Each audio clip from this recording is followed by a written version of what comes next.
இந்த விஜய் அமித்ஷாவுக்கு டப்பா வாழா. ஒரு சூப்பர் ஸ்டார் கவர்னர், ஒரு நடிகர் முதலமைச்சர், துணை முதலமைச்சர், ஒரு கண்ணாடி மாமன்னன் கதாநாயக, எதிர்கட்சி தலைவர், இப்படியான ஒரு கோப்புகள் கூடிய விரைவில் பார்க்கலாம்.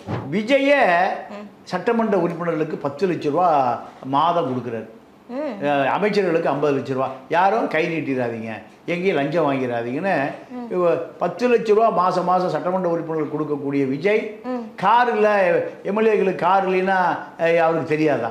பதில் சொல்லுகிற இன்றைய மின்சாரத்துறை அமைச்சர் நிர்மல்குமார் கரூர் கம்பெனி என்ற வார்த்தையை திட்டமிட்டே பயன்படுத்துகிறார். திட்டமிட்டு கேள்வி கேட்பதற்கு இந்த மின்சார கொள்கையை திசை திருப்புவதற்கான முயற்சி. பதில் சொல்லுகிற நிர்மல்குமாருக்கு இல்லை. நிர்மல்குமார் கரூர் கம்பெனி என்கிற வார்த்தையை சொல்லுவதே கேட்கிற கேள்விக்கு சரியான புள்ளிவரங்களோ ஆதாரங்களோ இல்லாமல் கடைசி வரை அந்த கேள்விக்கு பதில் இல்லாமே அந்த சட்டசபை முடிஞ்சு போகுது. இது வல்ல சட்டசபை. முதலமைச்சர் விஜய்க்கு சட்டமன்ற உறுப்பினர்களை பற்றியும் தெரியல, சட்டமன்ற ஆட்சியை பற்றியும் தெரியல, இவர்களுடைய அரசியலும் தெரியல. விஜய் திமுக அரசை விரட்டுவதை விட திமுக அரசு தாவேக அரசை விரட்டுது. எப்போங்க கேஸ் போடுவீங்க? நல்ல நாளுன்னா வள்ளியா? அப்போது உங்களுடைய ஆட்சி திமுக அதிமுக ஆட்சியை விட நீங்கள் மிக மலிவான ஆட்சியாக நடப்பதாக மக்கள் பார்க்குறாங்க. அமித்ஷாவுடைய கோப பார்வையில் தப்புவதற்காக இவர்கள் இப்பொழுது அமித்ஷாவுக்கு சாப்பாட்டு டிஃபன் கேரியர் தூக்குற நிலைமைக்கு வந்துட்டாங்க. டப்பா வாழா. பம்பாயில், ஆமாம், பம்பாயில் டப்பா வாழாக்கள் தான் மத்தியானம் அரசு பணியில் இருப்பவர்கள், தனியார் பணியில் இருப்பவர்களுக்கு சாப்பாடு ஊட்டி கொடுக்குற ஆட்களுக்கு பேர் டப்பாக்காரர்கள்.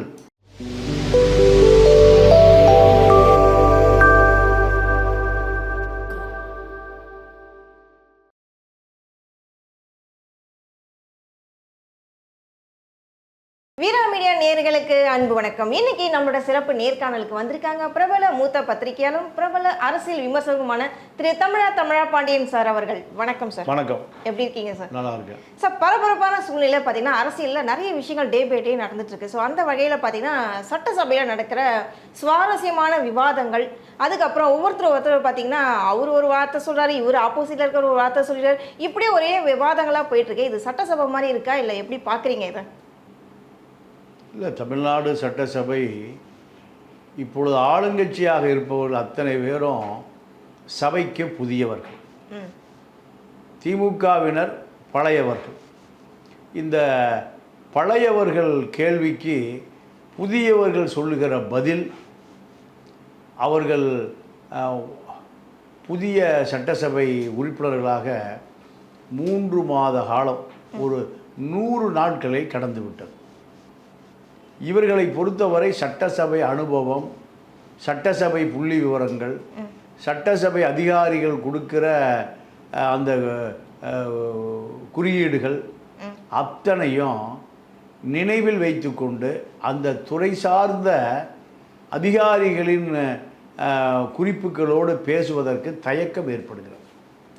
உதாரணத்திற்கு மின்வெட்டு மின்சார கட்டண உயர்வு பற்றிய முன்னாள் மின்சாரத்துறை அமைச்சர் செந்தில் பாலாஜி கேள்விக்கு பதில் சொல்லுகிற இன்றைய மின்சாரத்துறை அமைச்சர் நிர்மல்குமார் கரூர் கம்பெனி என்ற வார்த்தையை திட்டமிட்டே பயன்படுத்துகிறார். மன்னித்து விடுங்கள் ஒரு வார்த்தை சொன்னார். ஆமாம், மன்னித்து விடுங்கள் சொல்லிடுவார். கொலை செஞ்சிருவாங்க, மன்னிச்சிடலாம். ஆமாம், கொலை செத்து போனவன் மன்னிச்சிடும். அப்போது இது போன்ற கேள்விகளை திட்டமிட்டு கேள்வி கேட்பதற்கு இந்த மின்சார கொள்கையை திசை திருப்புவதற்கான முயற்சி. அதுதான் எதிர்க்கட்சி தலைவர் இதே மாதிரி சொன்னாருங்களே ஒரு வார்த்தை, அவரும் தானே சொன்னாரு. என்ன சொன்னாரு? மாற்றி மாற்றி அந்த விவாதம் இதை பார்க்கும்போது ஒரு வார்த்தை சொல்றாங்க, உடனே மன்னித்து விடுங்க அப்படின்னு அடுத்த வார்த்தைக்கு போறாங்க. திருப்பி இவங்க வாலண்டியா சொல்றாங்கன்னு நம்ம எல்லாருக்குமே தெரியுது. ஸோ இதுல கன்ஃபியூஸ் ஆகுதுன்னு யாருன்னு பார்த்தீங்கன்னா சபாநாயகர் தான்.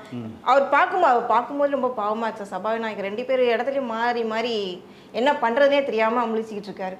அந்த அளவுக்கு ஒரு சட்டசபை ஒரு கலவரம் மாதிரி போயிட்டு இருக்கு. ஒரு சுவாரஸ்யமான விஷயமா போயிருக்கு. முக்கியமான விஷயம் சொல்லுங்க சார். எதிர்க்கட்சி தலைவர் என்ன சொல்றாருன்னா, இது என்ன சட்டசபையா இல்ல சூப்பர் சிங்கரா, ஆளாளுக்கு பாட்டு பாடிட்டு இருக்கீங்களேன்றாரு சார். இது எப்படி பாக்குறீங்க? ஆமா, பாட்டு பாடக்கூடாதா சார் சட்டசபையில? இல்லை, பாடலாம். நீங்கள் கூட போய் பாடலாம் சட்டசபையில்.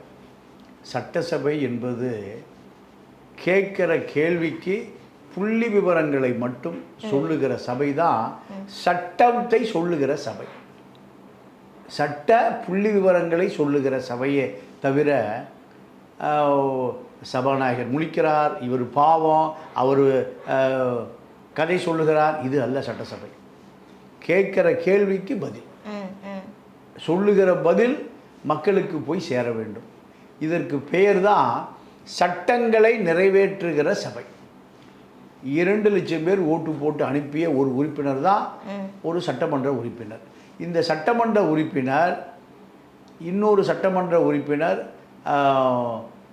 ஒரு பதில் சொல்லுகிற சட்டமன்ற உறுப்பினர் அமைச்சராக இருக்கிறார்.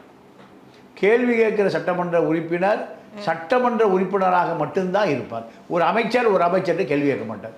அப்போது மக்கள் 2 லட்சம் பேர் திரண்டு ஒவ்வொருத்தரும் கேள்வி கேட்க முடியாது. அப்போது சொல்லுகிற பதில் 2 லட்சம் பேருக்கு மட்டுமல்ல, ஏறக்குறைய 7 கோடி பேருக்கான பதில். 7 கோடி பேர் அந்த பதிலை எதிர்பார்த்து காத்திருக்கிறார்கள் என்ற குறைந்தபட்ச அறிவு வேணும். இது பதில் சொல்லுகிற நிர்மல் குமாருக்கு இல்லை.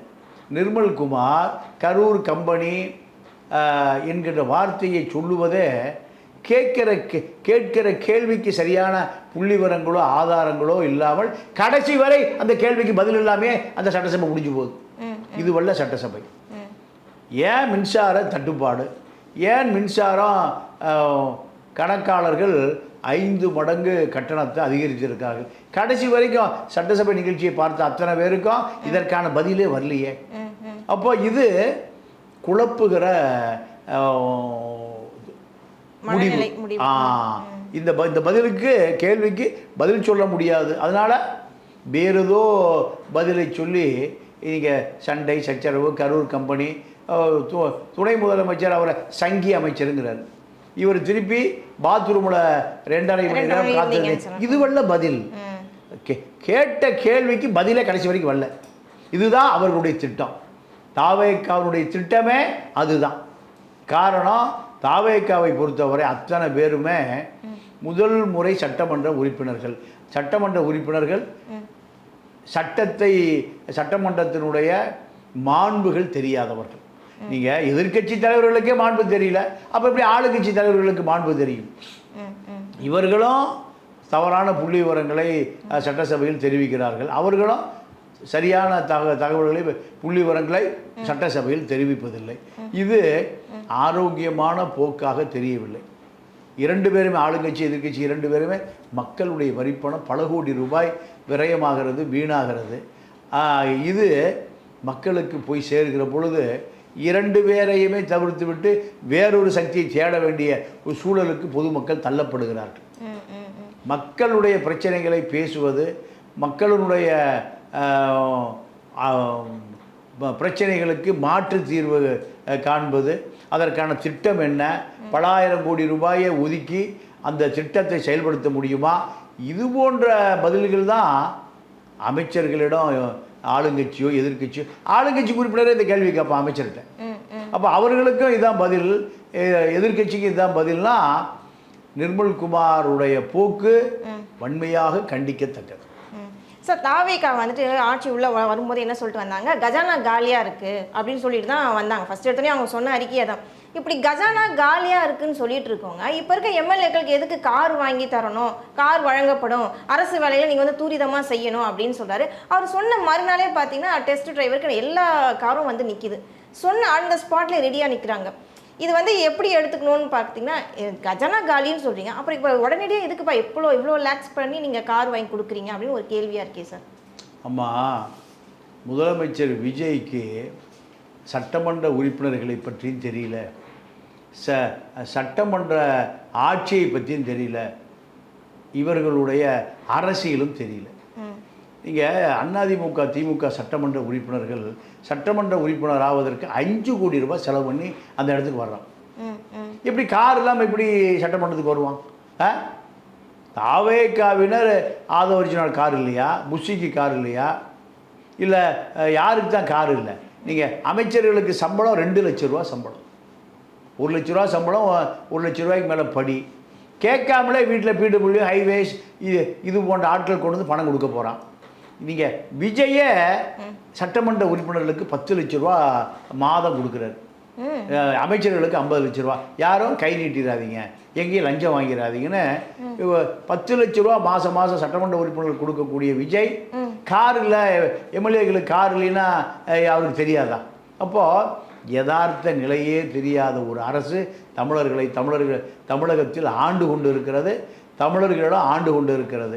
இது 5 கோடி ரூபாய் செலவு பண்ணி முதலமைச்சருடைய அறை அலங்கரிக்கப்படுகிறது. அமைச்சருடைய அறை கட்டலை, அதாவது இன்டீரியர் டெக்கரேஷனுக்கு 5 கோடினா அப்போ விஜய்யுடைய 500 கோடி ரூபாய் பட்ஜெட் படம் தான் இப்போ சட்டசபையில் நடக்குது. இந்த டெக்கரேஷன் கூட வந்துட்டு அந்த ஜோசியர் வந்து பிளான் பண்ணி கொடுத்தது தான் அப்படின்றாங்களே சார், இதுவும் உண்மையா சார்? ஆமாம், இப்போ அவரை பொறுத்த வரைக்கும் அந்த ராதன் பண்டிட், பழைய ஊத்துக்குழி கிளி ஜோசியர் வெற்றிவேல் ஒரு பேர், இவர் தேவைன்னு அவர் வச்சிருக்கார். இந்த போலி ஜோதிடர் சசிகலாவை ஏமாற்றிட்டு சிறைக்கு போனவர், ஜெயலலிதாவை ஏமாற்றி தப்பி ஓடியவர், சிங்கப்பூரில் போய் இருந்தார், ஒரு மனைவியை அவரே மர்ம மரணங்கிறாங்க. இப்படி பல விஷயம் இருக்குது. அவர் தான் இவருக்கு பிரதான ஜோசியர். அப்போ எல்லாமே தவறுதலாக, எல்லாமே ஒரு மிகப்பெரிய ஒரு பின்னடைவாக. நீங்கள் 3 கோப்பு முதலமைச்சர் மேசையில் இருக்குன்னு சொல்கிறாங்க, ஊழல் பண்ண கோப்பு. அப்போ இந்த ஊழல் பண்ண கோப்புகளை வைத்துக்கொண்டு தூசி தட்டி கொண்டு இருக்கிறார் ஒரு முதலமைச்சர்னா, நீங்கள் எதிர்கட்சி தலைவர் கேட்குறாரு, அது எப்போ வழக்கு போடுவீங்க, ஏன் போடலை, என்ன காரணத்துக்கு ஜோசியர் குறித்து கொடுக்கலையா அப்படின்னு அவர் கேட்குறாரு. அப்போது இதை நீங்கள் ஊழல் செய்தவர்களை ஊழல் செய்யாதவர்கள் மிரட்டுகிற ஒரு துணி தான் இருக்குது. நீங்கள் விஜய் திமுக அரசை விரட்டுவதை விட திமுக அரசு தாவேக அரசை விரட்டுது. எப்போங்க கேஸ் போடுவீங்க? நல்ல நாளுன்னா வள்ளியா? அப்போது உங்களுடைய ஆட்சி திமுக அதிமுக ஆட்சியை விட நீங்கள் மிக மலிவான ஆட்சியாக நடப்பதாக மக்கள் பார்க்குறான். 35 அமைச்சர்கள் மீது 35 வழக்கு போட முடியும். 35 பேரும் பல ஆயிரம் கோடி ஊழல் பண்ணியிருக்காங்க. நீதிமன்றமே அவர்களை கண்டிச்சிருக்கு. நேரு மீது ஏன் இன்னும் வழக்கு போடலைன்னு நேரு திமுக ஆட்சி காலத்திலே உயர்நீதிமன்றம் 1089 கோடி ரூபாய் ஊழல் நடந்திருக்கு, ஏன் வழக்கு போடலைன்னு கேட்டிருக்கு. நீதிமன்றம் வழக்கு போடுவதாக அறிவித்து நீதிமன்றமே வழக்கு போட சொன்ன கேஸை இன்னைக்கு வரைக்கும் எடுக்கலை. ஏன்? விஜய்க்கு நெருக்கமான விஷ்ணு ரெட்டியை நேரு ரெட்டி பார்த்துட்டார். கட்சி பார்ட்டி ஃபண்டு ஒரு பெரிய தொகை கொடுக்கப்பட்டு விட்டது, அது அமைதியாகி போச்சு. இதுதான் திமுக ஆட்சி காலத்தில் அதிமுகட்ட பணம் வாங்கிவிட்டு அதிமுகவை சேர்ந்த 35 அமைச்சர்கள் மீது 21, 26, 5 வருடம் எந்த வழக்கும் போடலை. அதே தான் திமுக மீது வழக்கு போடாமல் இருப்பதற்கு விஜய் தரப்பும் ஒரு மிகப்பெரிய தொகையை வாங்கி கொண்டு 5 ஆண்டு காலம் எந்த வழக்கும் போட மாட்டார்கள் என்பதாகத்தான் நமக்கு தெரிகிறது. ஆனால் இதுக்கிடையில் முன்னாள் அமைச்சர் RS பாரதி வந்து அதாவது இப்போ இருக்க முதல்வரை ஒருமையில் பேசுகிறார். இது நம்ம எல்லாம் கண்கூடாக பார்த்துட்டு தான் இருக்கோம். முதல்வரை ஒருமையில் பேசுகிறாரு. நீ முதல்ல அந்த ஃபைலை வெளியிடு, நாங்கள் உனக்கு அகேன்ஸ்டாக ஃபைல் நாங்கள் நிறைய கொடுக்குறோம், அந்த லிஸ்ட்டை வெளியிடுறோன்னு சொல்லிட்டு நேருக்கு நேர் சவால் விடுற மாதிரி பேசுகிறாரு. சார், இது எப்படி நீங்கள் பார்க்குறீங்க? உண்மைதான் பேசுகிறார். இவர்கள் முன்னாள் திருடர்கள், இவர்கள் இந்நாள் திருடர்கள். 2 பேரும் உன்னை பற்றி நான் காட்டி கொடுக்க மாட்டேன், என்னை பற்றி நீ காட்டி கொடுக்க மாட்டேன். இதுதான் திராவிட ஆட்சி தொடருது, அதிமுக ஆட்சி நீளுது, வேற ஒன்றும் இல்லை. மக்கள்லாம் எதிர்பார்த்தா திமுகவை சேர்ந்த அத்தனை அமைச்சர்களும் சிறையில் அடைபட்டு கிடப்பார்கள், அத்தனை ஊழல் இருக்கு. ஆனால் தாவேக்காவை கட்டுப்படுத்துகிற ரெட்டி குரூப்ஸ் அவர்கள் தங்களை வளப்படுத்திக் கொள்வதற்கு, தங்களுடைய அதிகாரத்தை நிலைநிறுத்துவதற்கு திமுகவோடு சீண்ட வேண்டாம், திமுகவை போய் நீங்கள் பதவி பிரமாணம் எடுத்த பிறகு திமுகவை போய் நீங்கள் பார்த்துட்டு வந்துடுங்க. அவர்களும் ஊழல், நாமும் ஊழல், அவர் முன்னாள் ஊழல், நாம் இந்நாள் ஊழல். இப்படி ஒரு மறைமுக சமரசம் செய்து கொள்வதற்காக ஒரு பெரிய ரெட்டி குரூப்ஸ், விஷ்ணு ரெட்டி, அஜய் ரெட்டி, அனில் ரெட்டி, இப்படி பாசியம் கன்ஸ்ட்ரக்ஷன் அபினேஷ் ரெட்டி, நேரு ரெட்டி, ஆதவ அர்ஜுனா ரெட்டி, இப்படி ரெட்டி சாம்ராஜ்யங்கள் நடந்துட்டுருக்கு. அதில் விஜய் ரொட்டியாக போயிடுவார். விஜயை பொறுத்த வரைக்கும் இவர்களிலிருந்து மீண்டு வரவே முடியாது. அமித்ஷாவுக்கு சாப்பாடு எடுத்து கொண்டு கொடுக்குறாரு. அமித்ஷாவுக்கு வீட்டில் அவருக்கு பிடித்தமான சப்ஜி, அவருக்கு பிடித்தமான பன்னீர் பட்டர் பாலக், இப்படி பாலக் பன்னீர், சப்பாத்தி, நெய்யில் சுடப்பட்ட சப்பாத்தி, ஆல் பரோட்டா, இப்படி ஐட்டம் இது கொண்டு கொடுக்குறாரு. அப்போது அமித்ஷாவுடைய கோப பார்வையிலும் தப்புவதற்காக இவர்கள் இப்பொழுது அமித்ஷாவுக்கு சாப்பாட்டு டிஃபன் கேரியர் தூக்குற நிலைமைக்கு வந்துட்டாங்க.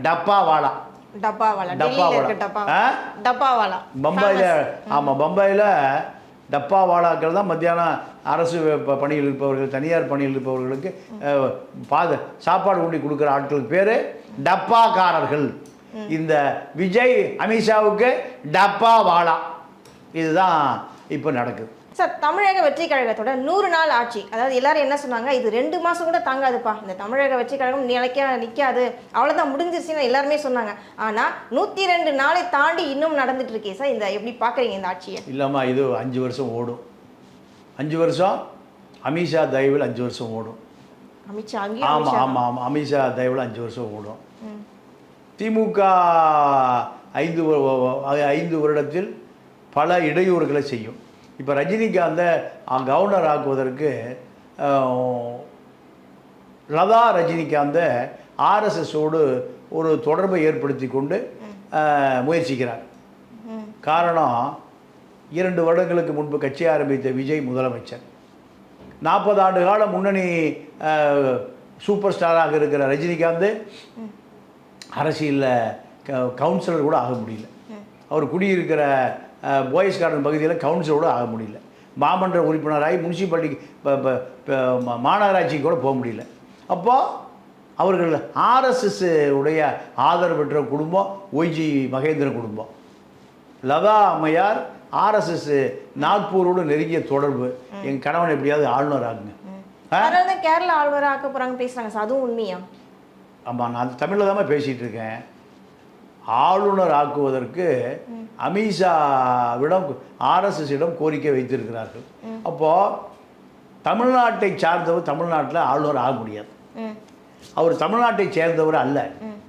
அவருடைய பூர்வீகம் மராட்டி. சிவாஜிராவ் கெய்க்வாட் மராட்டிக்காரர். பஞ்சம் பிழைக்க பெங்களூருக்கு வராரு, கண்டக்டராக இருக்கார். தமிழ்நாட்டில் சினிமா நடிகராக இருக்கார். அப்போ இவரை பொறுத்த வரைக்கும் மராட்டிக்காரர் தான், தமிழர் அல்ல. தமிழ்நாட்டில் நடித்ததனால் தமிழர் ஆயிட முடியாது. இப்போது பொறுப்பு ஆளுநராக கேரளாவுக்கு ஆளுநராக நியமித்து தமிழ்நாட்டுக்கு பொறுப்பு ஆளுநர். விஜயுடைய கோப்புகள் போல ஆளுநர் மாலைக்கு எடுத்துகிட்டு போய் கை கட்டி நிற்கணும். ஆதவ அர்ஜுனா பிடபிள்யூ கோப்பை எடுத்துகிட்டு போகணும். புஷி ஆனந்து நீர்வளத்துறை கோப்பை எடுத்துகிட்டு போகணும். எப்போ ரஜினி தான் அந்த கோப்பை பார்ப்பார். இந்த நிலை கூடி சீக்கிரம் நடக்கும். ஒரு சூப்பர் ஸ்டார் கவர்னர், ஒரு நடிகர் முதலமைச்சர், துணை முதலமைச்சர், ஒரு கண்ணாடி மாமன்னன் கதாநாயகன், எதிர்கட்சி தலைவர், இப்படியான ஒரு கோப்புகள் கூடி விரைவில் பார்க்கலாம். இதுதான் தமிழ்நாட்டினுடைய ஆட்சி அலங்கோலங்கள். சார், கடைசியாக ஒரே ஒரு கேள்வி. இப்போ தனுஷ் கட்சி ஆரம்பிச்சிருக்காருல்ல, இதுக்கு பின்புலமாக இருந்து செயல்படுறது பிஜேபியும் பிஜேபியும் தான் சொல்கிறாங்க. இது எந்த அளவுக்கு உண்மையா? ஆமாம், அவருக்கு முதலமைச்சர் ஆகணும்னு ஆசை. அவருக்கு ஆசையா சார்? ஆசை. அப்போ இதுக்கு பிஜேபியும் திமுகவும் என்ன பண்ணுவாங்க? இவர் முதலமைச்சர் ஆவதற்கு பிஜேபியும் திமுகவும் ஓட்டு போடுவாங்க? இல்ல விஜய்க்கு அகைன்ஸ்டா இவரை தூண்டி விடுறாங்கன்றாங்களே. அதெல்லாம் இல்லை, அவருக்கு முதலமைச்சர் ஆகணும்னு ஆசை, சரத்குமாருக்கு முதலமைச்சர் ஆகணும்னு ஆசை, பிஜேபியை தூண்டி விட்டான். அதே இப்போ வரணும், 5 வருஷத்துக்கு முன்னாடியே வந்திருக்கலாம். 5 வருஷத்துக்கு முன்னாடி அவர் இல்லை, அது நீங்கள் எப்படி முடிவு பண்ண முடியும்?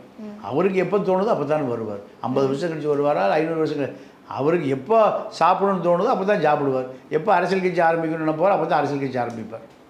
ரொம்ப நன்றி சார். நிறைய விஷயங்கள் நம்ம நேரில் புரியுற மாதிரி சொல்லிட்டீங்க. தொடர்ந்து பேசுவோம். நன்றி, வணக்கம். வணக்கம்.